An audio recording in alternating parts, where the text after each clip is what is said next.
দিচ্ছে, হ্যাঁ যে ফিজিক্স কিভাবে পড়বো, চলো শুরু করে আসি। বলো দেখি ফিজিক্স বললে কি মাথায় আসে? Stephen Hawkings, Albert Einstein. মানে ফিজিক্স কিন্তু নরমালি বলা যাবে না, ফিজিক্স বলতে হবে ওরে ফিজিক্স। মনে করো এইচএসসি তে উঠা একটা চতুর যদি কোশ্চেন করা হয় কোনটা তোর ফেভারিট সাবজেক্ট, ওর প্রথম কথা হবে ফিজিক্স। মানে বুঝুক না বুঝুক, ফিজিক্স ভালোবাসার একটা প্রাইমারি জন্য পশনেস, যে ভাই আমার আসলে ফিজিক্স ভালো লাগে, আই এম ভাইয়া স্পেস এক্স ইঞ্জিনিয়ার, ওকে ফিজিক্স। ফিজিক্স বলে সানগ্লাস থাকতে পড়তে হইতো।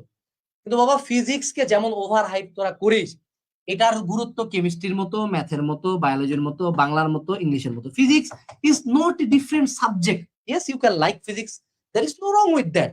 বাট যদি কেউ সারাটা দিন ফিজিক্স পড়ো, মানে আমি এমনও মানুষজন পাইছি যে তোমরা ফিজিক্সের জন্য এক একটা চ্যাপ্টারে 40 ঘন্টা 50 ঘন্টা করে ক্লাস করতেছো। বাপ মনে করো বিদেশি বই, ইউনিভার্সিটি ফিজিক্স, রেসনিক হ্যালিডে, এই সেই হ্যান তেন এত কিছু পড়তেছিস বাপ।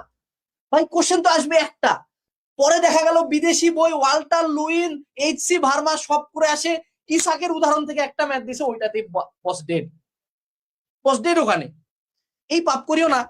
ফিজিক্স ভাইয়া সুন্দর মতো আমাদের যতটুক দিব, মূল বই আগে। ফিজিক্স এর রাইটার কি?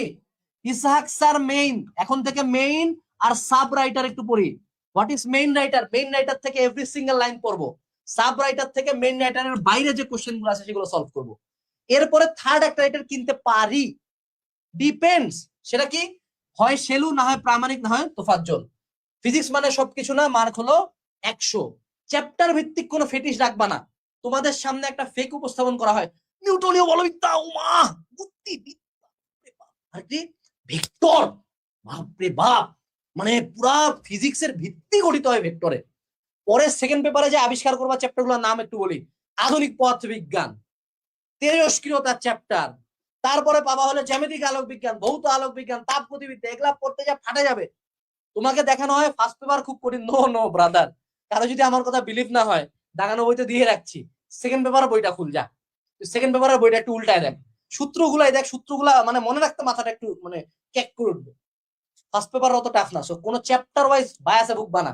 এখন সব ভাইয়া ফিজিক্সের সাইকেল ওয়ান, ভেক্টর গতিবিদ্যা নিউটনে বলে তোমাদেরকে নিউটনিয়ান মেকানিক্স শেখাচ্ছে, নিউটনিয়ান মেকানিক্স, বাপ রে বাপ, সব স্টিফেন হকিংস এর বাচ্চা।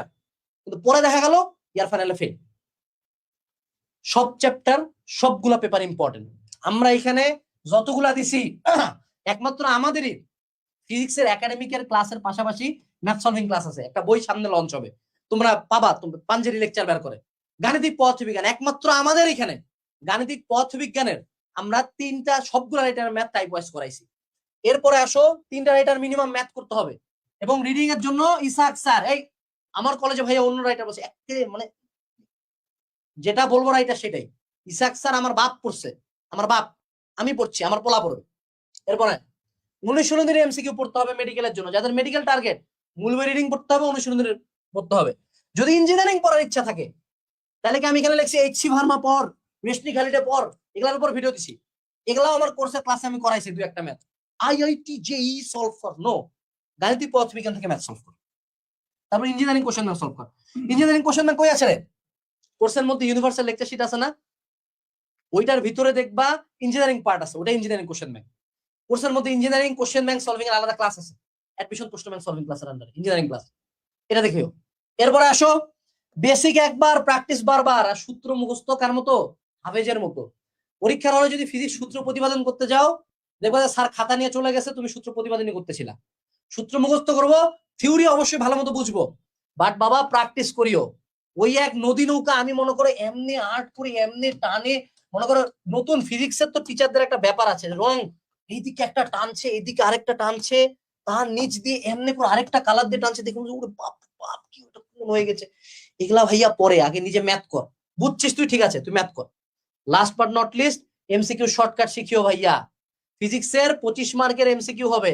এখন এইচএসসি তে তো ক্যালকুলেটর দিবে, সমস্যা সেখানে হবে না।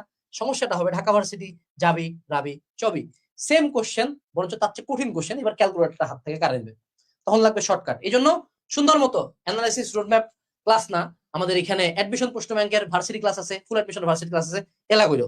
ইউনিভার্সাল লেকচার শিটের মধ্যে তুমি সুন্দর মতো বাবা ভার্সিটি ইউনিট পার্ট, ওটা কইরো ভাই।